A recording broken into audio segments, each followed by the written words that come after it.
Bismillahirrohmanirrohim. Assalamualaikum anak-anakku yang solih dan solihah. Bagaimana kabar kalian hari ini? Ustazah doakan kalian selalu dalam keadaan yang sehat dan selalu semangat. Nah, hari ini kita akan belajar tentang tema 7, peristiwa dalam kehidupan, subtema 3, peristiwa mengisi kemerdekaan. Kalian perhatikan dengan seksama ya pelajaran kali ini. Kali ini kita akan membahas tentang surat. Perhatikan ya. Mengidentifikasi surat undangan. Surat undangan merupakan surat yang berisi pemberitahuan dan permintaan kesediaan seseorang untuk menghadiri suatu acara atau kegiatan. Surat undangan dibagi menjadi dua jenis, yaitu surat undangan resmi dan tidak resmi. Undangan resmi yaitu undangan yang digunakan oleh lembaga atau instansi resmi. Undangan resmi umumnya ditulis dengan bahasa resmi dan baku. Misalnya, undangan dari Kementerian Negara atau pemerintah daerah. Atau biasanya kalian mendapat surat kan dari sekolah. Contohnya seperti ini.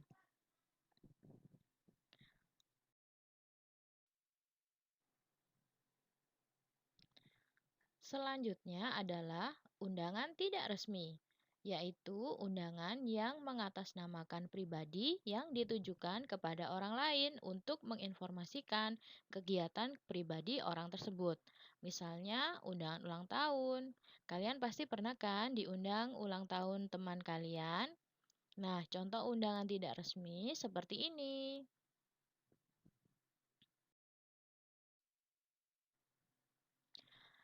Surat resmi memiliki beberapa bagian-bagian yang terdapat di dalamnya. Yang pertama adalah kop surat, berisi identitas instansi pengirim surat beserta alamat lengkapnya. Yang kedua, ada tanggal surat, menunjukkan keterangan waktu dan tempat dibuatnya surat. Yang ketiga, nomor, lampiran, dan perihal surat. Berisi nomor dikeluarkan surat oleh instansi pengirim surat dan keterangan singkat mengenai maksud surat tersebut. Yang keempat adalah alamat tujuan, berisi identitas penerima surat. Yang kelima, salam pembuka, sapaan pengirim surat sekaligus pembuka surat. Yang keenam, isi surat, pesan yang ingin disampaikan pengirim surat. Yang ketujuh, ada salam penutup. Salam itu mengakhiri surat. Yang kedelapan, nama pengirim, identitas pengirim surat.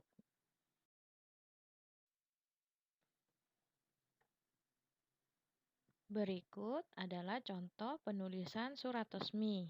Kalian bisa memperhatikan letak penulisan bagian-bagian dari unsur surat resmi, dari kop surat sampai nama pengirim surat.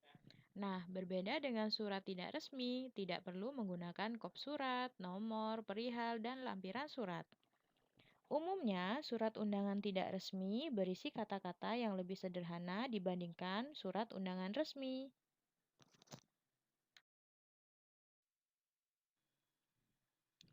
Sekarang kita akan membahas tentang mengidentifikasi ide pokok dan kosakata tidak baku berdasarkan teks. Ide pokok adalah pokok permasalahan yang ada di dalam sebuah teks. Langkah-langkah menentukan ide pokok adalah sebagai berikut. Yang pertama, kalian harus membaca teks secara utuh dengan seksama.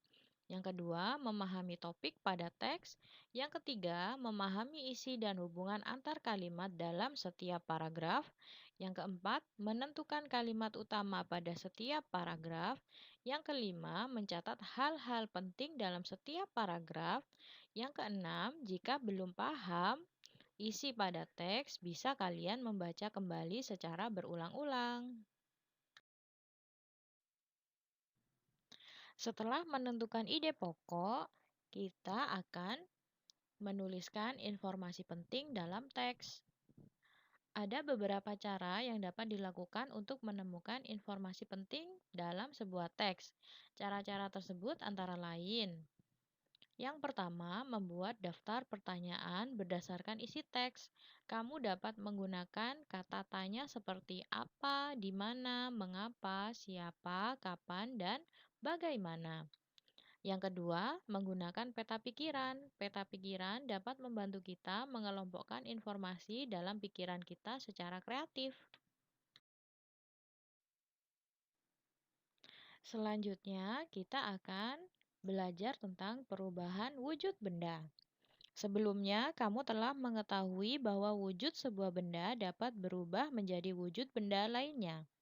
Nah, kali ini kita akan membahas perubahan wujud benda. Yang pertama adalah menyublim, yang kedua mengkristal, yang ketiga mengembun.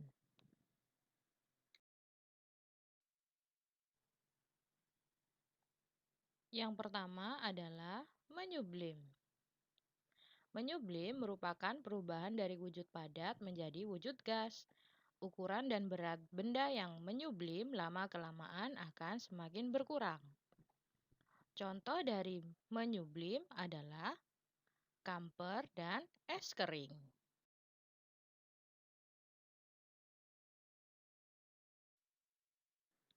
Selain menyublim, ada juga perubahan wujud benda, yaitu mengkristal. Pada umumnya, proses mengkristal terjadi akibat dipengaruhi suhu yang sangat dingin. Contoh peristiwa mengkristal yang dapat dijumpai dalam kehidupan sehari-hari adalah pembentukan kristal es dari uap air yang sangat dingin. Jadi, mengkristal itu berasal dari benda gas menjadi benda padat. Contohnya adalah salju. Butiran salju itu ketika diperbesar maka membentuk seperti kristal es. Yang ketiga ada mengembun. Mengembun merupakan perubahan wujud dari benda gas menjadi benda cair. Contohnya adalah tetesan air di permukaan gelas yang berisi air dingin. Udara di sekitar gelas turun akibat suhu air dingin di dalam gelas. Akibatnya, udara tersebut berubah menjadi wujud cair dan menempel di permukaan gelas.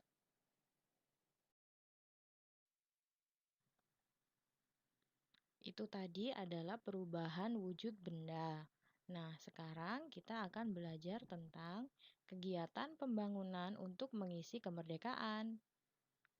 Pembangunan dapat diartikan sebagai suatu proses yang dilakukan oleh manusia untuk memperbaiki tingkat kehidupannya secara material maupun non-material atau spiritual.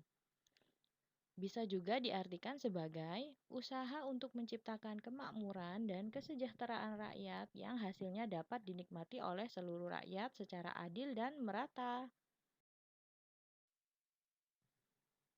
Pembangunan yang dilakukan pemerintah contohnya adalah pembangunan fasilitas umum seperti berikut. Yang pertama adalah pembangunan bendungan bertujuan untuk memenuhi kebutuhan air masyarakat, pembangkit listrik, pencegah banjir, dan tempat wisata.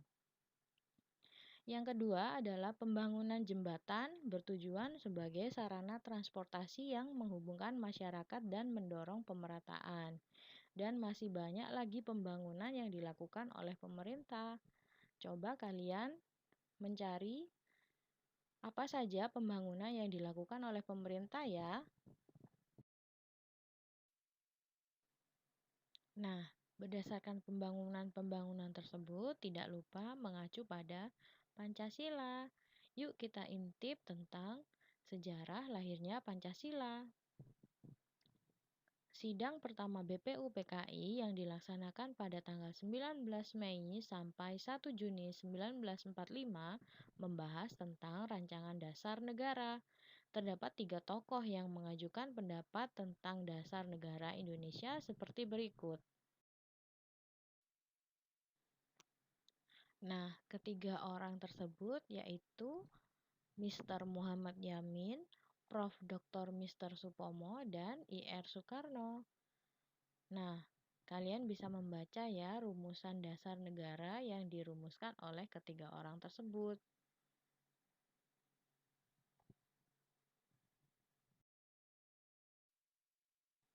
Selanjutnya, kelima asas yang diusulkan oleh Insinyur Soekarno disebut Pancasila. Peristiwa tersebut melatar belakangi penetapan hari lahir Pancasila yang kini kita peringati setiap tanggal 1 Juni. Sebelum memulai sidang kedua BPUPKI, dibentuklah kembali panitia yang dikenal sebagai Panitia 9. Pada tanggal 22 Juni 1945, Panitia 9 mengadakan rapat yang kemudian menghasilkan rumusan dasar negara yang tercantum dalam Piagam Jakarta. Sesuai dengan namanya, tim Panitia 9 ini terdiri dari 9 orang yang meliputi IR Soekarno sebagai ketua, yang kedua Muhammad Hatta sebagai wakil ketua, yang ketiga ada Ahmad Subarjo sebagai anggota, Muhammad Yamin sebagai anggota, KH Wahid Hashim sebagai anggota, Abdul Kahar Muzakir sebagai anggota, Abi Kusno Cokrosuyoso sebagai anggota, Agus Salim sebagai anggota, dan AA Maramis sebagai anggota.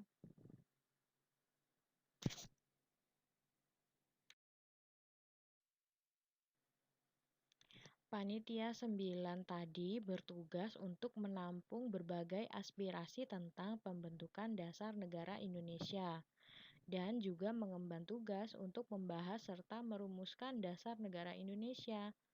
Nah, dari ketiga tokoh yang mengajukan rumusan dasar negara Indonesia tadi dirembuk atau dibahas oleh Panitia 9. Nah, selain membahas itu, Panitia 9 juga bertanggung jawab terhadap perumusan dasar negara Indonesia, memberikan berbagai macam masukan, baik secara lisan maupun tulisan, serta membahas dan merumuskan dasar negara Indonesia. Menampung berbagai macam masukan dari berbagai pihak terkait pembentukan dasar negara Indonesia, menyusun sebuah naskah rancangan dasar negara Indonesia. Nah, dari tugas tersebut, pada tanggal 22 Juni 1946, Panitia 9 berhasil melahirkan Piagam Jakarta. Piagam Jakarta tersebut berisi rumusan 5 negara Indonesia yang kita kenal dengan Pancasila. Nah, masih ingat kan bunyi dari Pancasila? Nah, yang pertama adalah ketuhanan yang Maha Esa, kedua kemanusiaan yang adil dan beradab, yang ketiga persatuan Indonesia, yang keempat kerakyatan yang dipimpin oleh hikmat kebijaksanaan dalam permusyawaratan perwakilan, yang kelima keadilan sosial bagi seluruh rakyat Indonesia.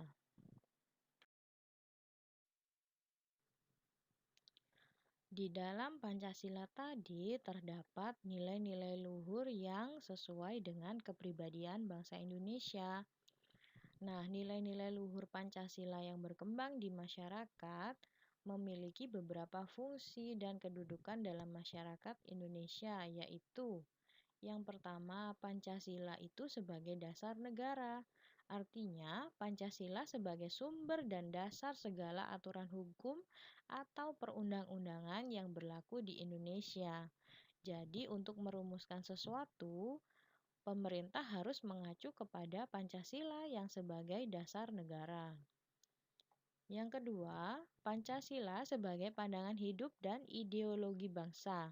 Artinya, Pancasila merupakan sistem nilai yang ideal dan diyakini kebenarannya untuk diwujudkan dalam kehidupan bermasyarakat sebagai pemersatu bangsa. Yang terakhir, Pancasila sebagai kepribadian bangsa. Artinya, Pancasila memberikan corak dan ciri khas yang membedakan bangsa Indonesia dengan bangsa lain.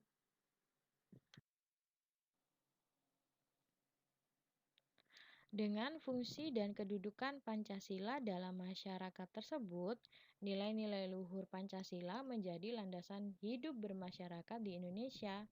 Hal tersebut diperlihatkan dengan berkembangnya budaya khas bangsa Indonesia, yaitu gotong royong. Budaya gotong royong mengajarkan kita untuk saling membantu satu sama lain secara sukarela tanpa melihat perbedaan suku, ras, agama, maupun budaya. Yang kedua adalah toleransi. Budaya toleransi dalam masyarakat merupakan kesadaran untuk dapat hidup berdampingan secara rukun dan damai dengan mengembangkan sikap saling menghormati dan menghargai dalam perbedaan yang ada. Yang terakhir adalah musyawarah. Budaya musyawarah ini mengajarkan kita untuk memecahkan suatu masalah secara bersama-sama. Hal ini dilakukan dengan menghargai dan menghormati perbedaan pendapat yang terjadi di dalamnya. Tujuannya adalah untuk menghasilkan sesuatu keputusan yang bermanfaat bagi kepentingan bersama. Kita bisa menggunakan Pancasila untuk mengembangkan sikap toleransi karena di Indonesia kan terdiri dari beberapa pulau dan pastinya memiliki berbagai keberagaman yang ada di Indonesia. Salah satunya adalah keberagaman di lingkungan sekolah. Bagaimana cara menyikapi perbedaan dan keberagaman tersebut? Nah, keberagaman individu tersebut perlu disikapi dengan bijak agar tercipta kerukunan sesuai dengan semboyan Pancasila, yaitu Bhinneka Tunggal Ika. Hayo, siapa yang masih ingat arti dari Bhinneka Tunggal Ika? Ya, benar sekali. Bhinneka Tunggal Ika itu artinya berbeda-beda tetapi tetap satu jua. Nah, berikut beberapa sikap yang dapat dilakukan untuk menjaga kerukunan dalam keberagaman di sekolah. Yang pertama, menerima perbedaan pendapat teman saat diskusi. Yang kedua, tidak mengucilkan teman yang memiliki kebiasaan atau sifat tertentu. Yang ketiga, menjenguk teman yang sedang sakit. Yang keempat, meminjamkan peralatan sekolah kepada teman. Yang kelima, melerai dan saling mengingatkan saat ada teman yang berselisih pendapat. Dari panitia 9 dan para pahlawan bangsa yang lain, kita bisa meneladani sikap yang mereka tunjukkan untuk kemerdekaan negara Indonesia. Cita-cita kemerdekaan telah mempersatukan tokoh-tokoh kemerdekaan meskipun mereka memiliki suku, ras, agama, dan budaya yang beragam. Oleh sebab itu, sudah sepatutnya sebagai warga negara, kita menjaga dan mengisi kemerdekaan ini dengan berbagai hal positif yang berguna bagi bangsa dan negara ke depannya. Nah, apa saja sikap yang dapat kamu teladani dari para pahlawan? Simak slide selanjutnya ya.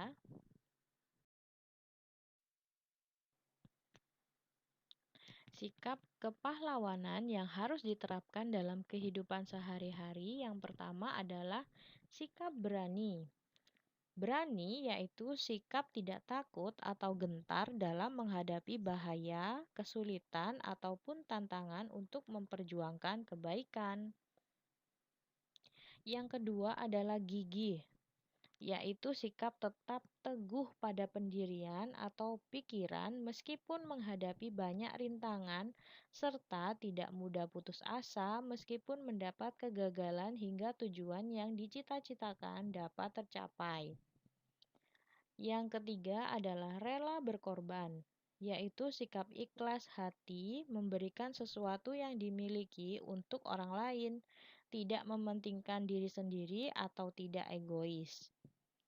Yang keempat adalah berjiwa besar, yaitu sikap mau menerima segala kritik, perbedaan hingga kekalahan dengan lapang dada. serta mau mengakui kesalahan dan memperbaiki kesalahan tersebut dengan penuh tanggung jawab. Siap untuk meneladani sikap kepahlawanan? Siap ya. Alhamdulillah, itu tadi yang bisa Ustazah sampaikan. Semoga bisa bermanfaat untuk kalian ya. Terima kasih sudah menonton video Ustazah. Wassalamualaikum warahmatullahi wabarakatuh.